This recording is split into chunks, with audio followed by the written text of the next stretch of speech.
ব্রাহ্মণকে দান করলে এই কাজ মানে পূর্ণবার আমাদের আর জন্ম হবে না, ভগবানের কাছে আমরা সেখানে আমরা আশ্রয় পাবো। এই কাজটা কিন্তু আমরা কিন্তু করলে ইচ্ছা করলে কিন্তু করতে পারি, ঠিক কি না? কারণ আমাদের কারো সবারই প্রত্যেকে কম বেশি সোনা থাকে, আর এক টুকরা সোনা আর গীতা যে কোনো ব্রাহ্মণকে দান করতে পারো। যিনি 100টা গীতা দান করেন তিনি ব্রহ্মলোকে যান। 100টা গীতা দাম বেশি না। একটা শাড়ি আমরা কিনতে যখন পুজোতে শাড়ি কিনি, পয়লা বৈশাখে শাড়ি কিনি, তখন কিন্তু একটা শাড়ি কিন্তু কেউ 5,000 কিনে, কেউ 10,000 কিনে, কেউ 2,000 কিনে। তাহলে 100টা গীতার দাম কত হচ্ছে? 100টা গীতা বেশি দাম না, কিন্তু 100টা গীতা যদি আমরা দান করি ব্রহ্মলোকে যান এবং তাহাকে জন্মগ্রহণ আর করিতে হয় না। তাহলে ব্রহ্মলোকে আমরা যাব। 100টা গীতা যদি আমরা দান করি তাহলে আমরা ব্রহ্মলোকে যাব, আর আমাদের আর জন্মগ্রহণ করতে হবে না। আমাদের মানুষ গরু ছাগল ভাড়ায় গিয়ে কিচ্ছু হতে হবে না। তাই 100টা গীতা আমি 100 গীতা আমি একবারে নাও কিনতে পারি, আমি 5টা করে কিনবো। 5টা করে কিনে আমি যারা গীতাকে সম্মান করবে, যারা গীতা বুঝবে, আবার সবাই যাকে এমন একজনকে দিলাম তাকে দেওয়া যাবে না, সে গীতাকে সম্মান করলো না, গীতাকে একটা তুলসী পাতা দিল না, তাকে দেওয়া যাবে না।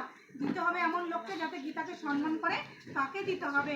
তাই এবার 5টা কিনলাম, কোনো তীর্থে যাচ্ছি, আচ্ছা তীর্থে গিয়ে আমি 10টা গীতা নিয়ে যাব, সে 10টা গীতা দান করবো। কোনো জায়গায় কীর্তন হচ্ছে, সেখানে কীর্তনে গেলাম, 5টা গীতা নিয়ে যাচ্ছি, 5 জনকে আমি দান করলাম। এরকম করে করে 100টা গীতা হলে তুমি ব্রহ্মলোকে যান। তিনি ব্রহ্মলোকে যাবেন এবং তাকে আর জন্মগ্রহণ করতে হবে না। গীতা দানের প্রভাবে দেবতা সপ্ত কল্পকাল অবধি বিষ্ণুলোকে বিষ্ণু সহিত আনন্দে বাস করেন। এই যে প্রত্যেকটার প্রভাব আছে। মানে আমি যদি তোমাকে যদি একটা গাল দিই, তুমি সঙ্গে সঙ্গে আমার গালে একটা চড় মারবা, এই কেন আমার মুখের ভাষা খারাপ করি, এই একটা প্রভাব। তো আমি যদি একটা ভালো কাজ করি তারও একটা প্রভাব আছে, খারাপ কাজ করলে তারও একটা প্রভাব আছে। তাই গীতা যে দান করবো তার একটা প্রভাব আছে। এখানে গীতা দান করার যে একটা প্রভাব, সেই প্রভাবে হচ্ছে বিষ্ণুলোকে বিষ্ণু সহিত আনন্দ বাস হবে। বিষ্ণুলোকে 100টা গীতার দানের যে প্রভাব, সেই প্রভাবে আমি বিষ্ণুলোকে বিষ্ণু সহিত আমি বাস করতে পারবো। তো আমার বিষ্ণুলোকে বাস করাটা ভালো না এই নরককুণ্ডে এসে বা নরক ভোগ করা ভালো? তাহলে আমাদের কিন্তু বিষ্ণুলোকে বিষ্ণুর সহিত বাস করাটা ভালো। তার জন্য কি করতে হবে? আমাদের 100টা গীতা দান করতে হবে।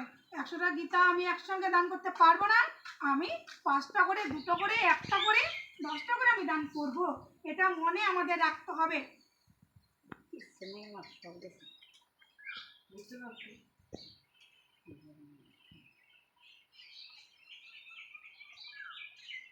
যিনি গীতার ব্যাখ্যা সমগ্ররূপে শ্রবণ করত ওই পুস্তক দান করেন, তাহার প্রতি ভগবান সন্তুষ্ট হইয়া মনে সকল বাসনা পূর্ণ করিয়া থাকেন। হে ভারত, চতুর্বর্ণ মধ্য মনুষ্য দেহ ধারণ করিয়া যিনি অমৃত রূপিণী গীতা গ্রন্থ শ্রবণ বা পাঠ করেন না, তিনি হস্ত হইতে অমৃত ত্যাগ করিয়া বীজ রক্ষণ করেন। এখানে কি বলেছেন? এখানে বলেছেন আমরা মানব দেহ পেয়ে, মানব দেহ ধারণ করে আমরা গীতা পঠন আর পাঠন শ্রবণ যদি না করি, আর মানুষকে যদি সকল কিছু শ্রবণ না করায়, তাহলে অমৃত ত্যাগ করে আমরা বীজ ভক্ষণ করি।